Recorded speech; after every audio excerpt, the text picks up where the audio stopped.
Vous écoutez Europe 1, il est 8h17. L'interview politique d'Europe 1, alors que la colère gronde chez les avocats. Jean-Pierre Elkabbach, vous recevez ce matin Pierre-Olivier Sur, bâtonnier de Paris. Messieurs, c'est à vous. En effet, la grève des avocats s'étend tout doucement à tout le pays et se durcit.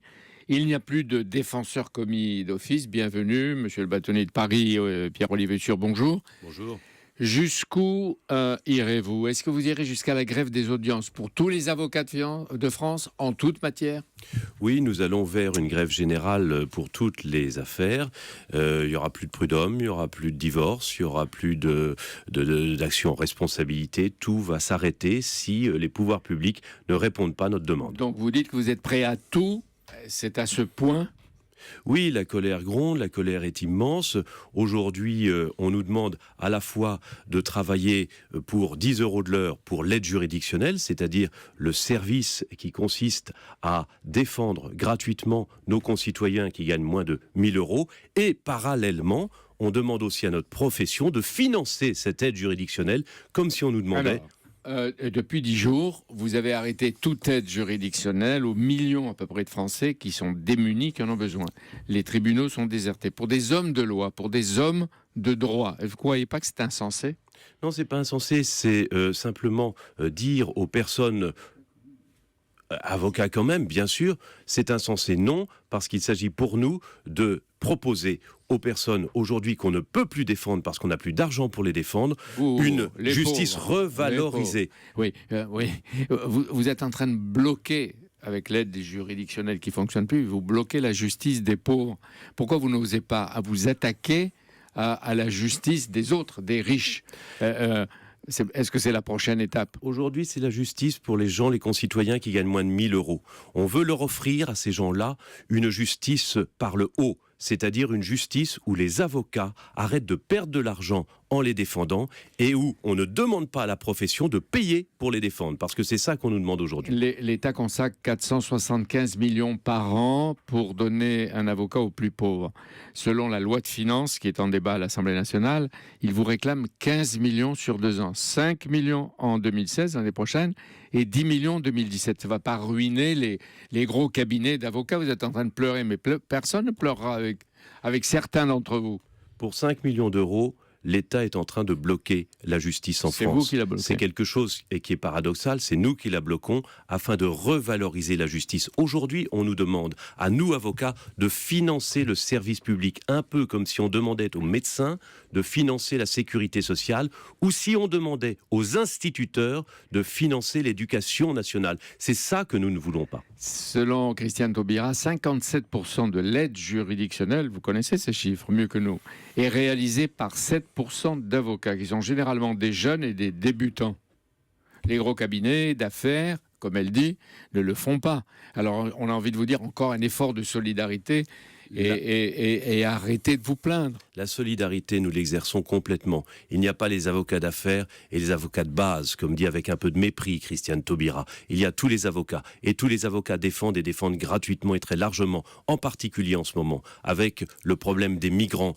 Nous sommes gratuitement dans les mairies, nous sommes dans les associations, nous sommes même à Calais et à Vintimille et à 4 h du matin, boulevard Ney, devant la préfecture de police, gratuitement, pour accompagner les migrants. Et ça, quels que soient nos cabinets d'appartenance, que ce soit des grands ou des petits cabinets. Est-ce que c'est de la conviction ou pour vous donner bonne conscience? C'est pas de la conviction, c'est de la passion de la défense. Nous sommes toujours là où il y a besoin d'avocats et nous le faisons de façon très largement. Nous répondons largement à la demande. Pierre-Olivier Sur, vous vous en prenez cette fois ou une nouvelle fois la ministre de la Justice. Pourquoi encore Christiane Taubira? Parce que, contrairement à l'invitation du président de la République hier, il n'y a pas de dialogue, il n'y a pas de dialogue social. Elle dit qu'elle a reçu les avocats, ou que le ministère a reçu les avocats 40 fois en 10 mois.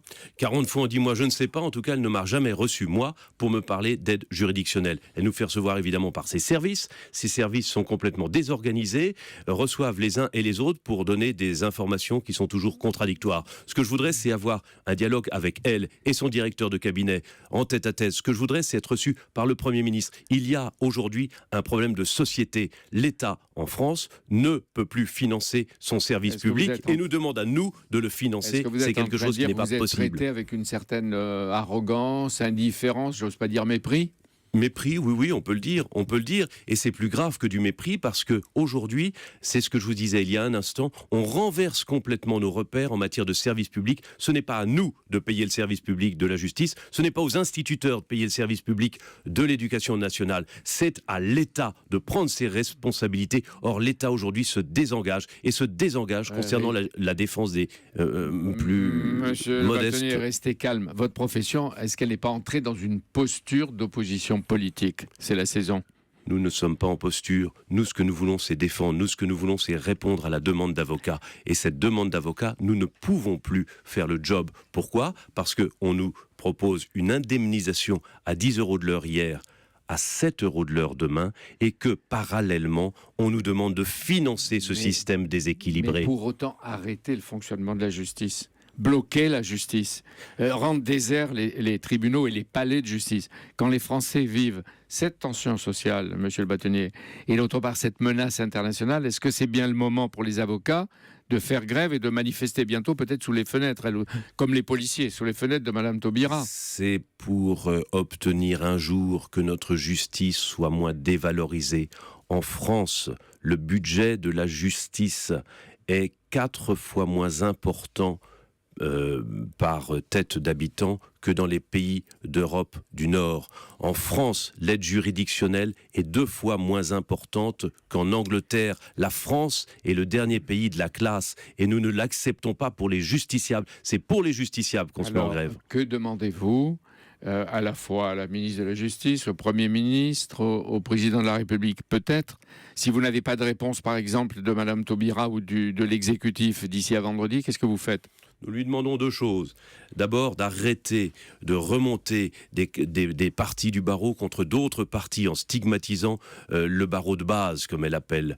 Et puis, nous lui demandons surtout de retirer le projet de loi de finances par un amendement gouvernemental afin de ne plus demander à la profession d'avocat de financer partiellement l'aide juridictionnelle, soit par la profession directement, soit par une taxe sur les avocats qui gagnent bien leur vie, parce qu'alors ces avocats-là quitteront la place de Paris pour rejoindre des structures internationales et décentraliser complètement, externaliser leurs revenus. Vous vous rendez compte de ce que vous faites, monsieur Bâtonnier? Ça, c'est du chantage. Les avocats deviennent, surtout les grands avocats, deviennent des maîtres chanteurs. C'est pas normal dans un climat d'insécurité. Les avocats, la place de Paris, qui est une des premières places de droit au monde, est en train de désertifier. Il y a une désertification de la place de Paris par les avocats français qui rejoignent des structures internationales afin d'échapper aux taxes et à toujours de nouvelles taxes que nous Quels